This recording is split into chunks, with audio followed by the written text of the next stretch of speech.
Api ini, bukanlah api hitam Amaterasu yang enggan padam milik Itachi si ninja pelarian Konoha.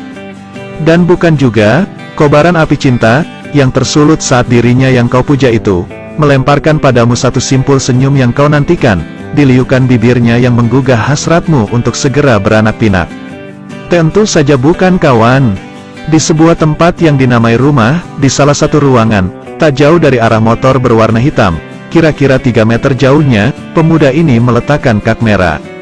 Pemuda yang terlihat hanya mengenakan sebuah busana yang dinamai celana pendek, namun membiarkan bagian atas tubuhnya tanpa sehelai benang pun itu, kemudian bergegas menuju ke arah motor yang kita sepakati saja berwarna hitam. Tunas bangsa yang bagian atas tubuhnya dibiarkan tanpa sehelai benang ini, dengan sigap menunggangi motor yang kita sepakati berwarna hitam itu, dengan kedua tangannya menggenggam kemudi, sembari memanfaatkan salah satu fitur guna menyalakan motor yang disebut Kickstarter. Dan, berhasil, dan seperti saudara-saudara sekalian saksikan, motor hitam itu pun tanpa ragu-ragu menyala. Sebuah momen menggembirakan yang patut kita kenang seumur jagung. Pemuda harapan bangsa ini, kemudian mengekspresikan keberhasilan itu dengan mengacungkan jempolnya ke arah kak merah.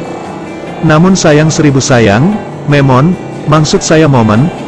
menggembirakan itu hanya berlangsung singkat, sesingkat dia di sisiku yang akhirnya berpindah ke lain hati yang motornya bukan Supra.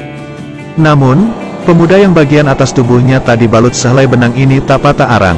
Ada luapan emosi yang membuncah di jiwanya yang memantik terbitnya semangat revolusi. Ia mencoba kembali menyalakan motor itu, motor yang dari awal kita sepakati berwarna hitam. Dan ia pun kembali berhasil. Inilah semangat pantang menyerah yang harus dimiliki generasi muda saat ini. Sebuah penggambaran ideal yang ditampilkan seorang tunas muda harapan bangsa. Sebagaimana petua indah yang berbahasa Suomi berbunyi. Potkukäynnistimen ensimmäinen tehtävä on käynnistää moottoripyörä manuaalisesti. Tämä komponentti toimii kammen avulla tai astumalla sen päälle.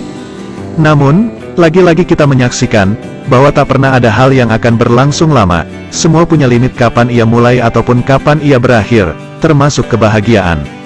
Api itu muncul tiba-tiba, membakar cercah harap yang mulai terpampang nyata. Padahal, ia hanya sendiri di tempat itu. Kita tak melihat ada seorang pengguna jutsu api yang menggunakan segel tangan. Api itu menari-nari dalam kobaran, seperti kobar amarahnya yang menari-nari, saat aku lupa membalas pesan WA-nya. Sontak pemuda itu pun panik. Tanpa berpikir panjang, ia pun mendekatkan mulutnya ke arah api. Dekat dan lebih dekat, kemudian berupaya meniupnya. Namun sayang, cakranya tidak cukup untuk bisa menggunakan elemen futon.